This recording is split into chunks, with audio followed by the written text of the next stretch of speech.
Ini yang terjadi ketika warung mie ayam disantet oleh saudara sendiri dengan media beras kuning.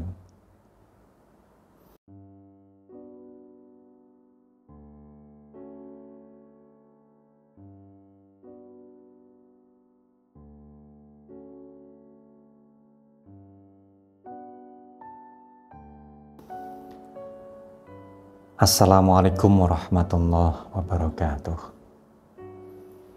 Salam sejahtera dan semoganya kebaikan yang selalu menyertai kita semua. Amin, amin ya rabbal alamin. Jumpa lagi dengan saya, Abah Ramdhani. Dalam kesempatan kali ini saya akan sharing tentang salah satu kasus dari klien saya. Nah, di mana beliau ini curiga kalau usaha warung mie ayamnya ini terkena santet. Nah, sebut saja klien saya ini dengan nama Pak Fahmi ya. Tentu nama ini nama samaran. Nah, semua berawal ketika Pak Fahmi ini akan membuka warung mie ayamnya. Jadi warung beliau ini warung semi permanen ya. Baru dibuka di siang hari sekitar jam 2-an ya, dan tutup di jam 9 malam atau ketika dagangannya ini habis. Nah, satu waktu di siang hari ketika baru mempersiapkan dagangannya, Pak Fahmi dan istrinya ini membersihkan area warung dan tidak sengaja menemukan semacam sesajen di wadah besek, semacam wadah kecil yang terbuat dari anyaman bambu. Kemudian di sekitaran besek tersebut itu ada beras kuning yang tercecer. Nah, ini lumayan banyak. Jika dikumpulkan ya mungkin hampir 1 gelasan. Pak Fahmi dan istrinya ini mengira mungkin ada orang yang iseng membuangnya ke warung milik Pak Fahmi. Nah, beliau sama istri ya tidak berpikir macam-macam ya. Beliau ini hanya membersihkan dan membuang semacam sesajen dan beras kuning tersebut. Nah, dan yang terjadi adalah semenjak hari itu pelan-pelan omset warung mie ayamnya ini turun drastis. Dan sekitar semingguan ya, Pak Fahmi ini lupa tepatnya ya, mungkin hari ke-7 atau ke-8 semenjak ditemukan sesajen ya, dan beras kuning tadi. Pak Fahmi dan istrinya ini baru sadar bahwa semenjak hari tersebut yang membeli ke warung mie ayam itu hanya pelanggan-pelanggan saja, hanya orang-orang yang terbiasa membeli di warung mie ayam Pak Fahmi ini.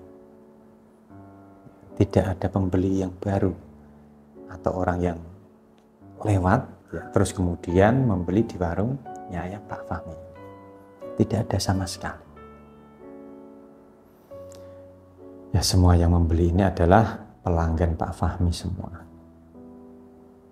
Nah, atas dasar kecurigaan inilah, lalu Pak Fahmi ya, mencari-cari tahu masalah santet beras kuning, dan secara tidak sengaja beliau ini menemukan video saya ya, di YouTube perihal beras kuning. Nah, setelah itu beliau ini menghubungi staf saya dan ingin bertemu dengan saya secara langsung.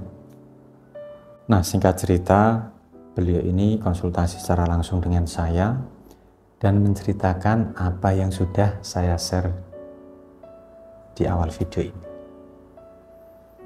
Ya, sedikit banyak tentu tidak sama persis ya, tentang ceritanya dengan apa yang diceritakan oleh Pak Fahmi. Saya bercerita seingat saya, ya, jadi memang ya kurang mendetail. Ya, tidak masalah untuk hal ini. Ya, juga saya sengaja agar bisa melindungi privasi Pak Fahmi juga. Nah, setelah saya lihat kasus Pak Fahmi ini, saya malah lebih menaruh curiga bahwa si pengirim santetnya ini adalah masih saudara Pak Fahmi sendiri. Karena saya melihat ada ciri-ciri ya, di mana si pengirimnya ini adalah saudara sendiri. Dan dari keterangan lain ya, dari Pak Fahmi ini juga memperkuat bahwa si pengirimnya itu adalah masih saudara sendiri. Dan keterangan lain yang saya maksudkan adalah sebelum kejadian tersebut Pak Fahmi ini memang ada keterlibatan konflik ya dengan salah satu usahanya masalah harta warisan, dan saudaranya tersebut juga memiliki usaha mie ayam yang tidak jauh dari warung mie ayam Pak Fahmi. Meskipun berbeda desa ya, tapi jaraknya ini itu tidak sampai 5 kiloan. Nah, tapi untuk poin disandet oleh saudara sendiri ini tidak saya sampaikan kepada Pak Fahmi. Karena khawatir saya malah bisa semakin memperkeruh untuk suasananya. Nah, untuk menangani kasus Pak Fahmi ini cukup lumayan mudah. Yakni cukup melakukan ruatan dan menata ulang warung Pak Fahmi ini. Ya, menata ulang ini ya bisa meliputi letak gerobaknya, meja, kursi, dan lain sebagainya. Ya, karena warungnya ini itu tidak menggunakan tembok ya, tapi hanya menggunakan kain untuk penghalang, kayak banner gitu ya. Maka saya sarankan ya untuk membuat kain penghalang yang baru atau kasih banner yang baru.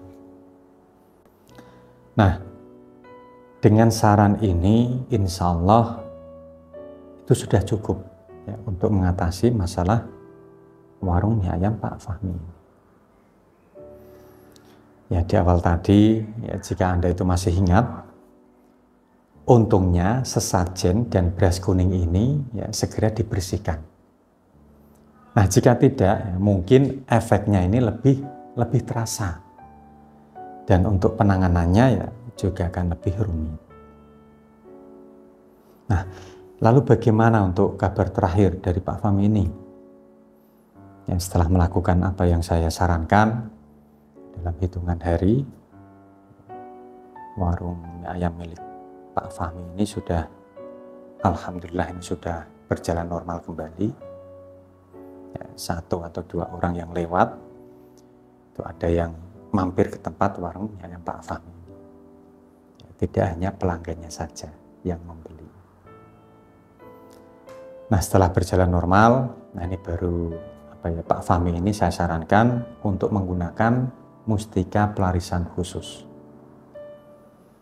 Nah, untuk pelarisan usaha dan untuk penangkal santet ya, agar usahanya ini terlindungi ya, dari santet untuk kedepannya ya, untuk pagar gaib tempat usaha. Nah, untuk video ini saya cukupkan terlebih dahulu ya. Semoga ini bisa memberikan pencerahan dan bermanfaat untuk Anda semuanya, para pejuang dagang. Nah, untuk konsultasi atau pemaharan sarana ruatan atau sarana pelarisan khusus, ya, silakan Anda bisa menghubungi nomor yang sudah saya sertakan di deskripsi video ini.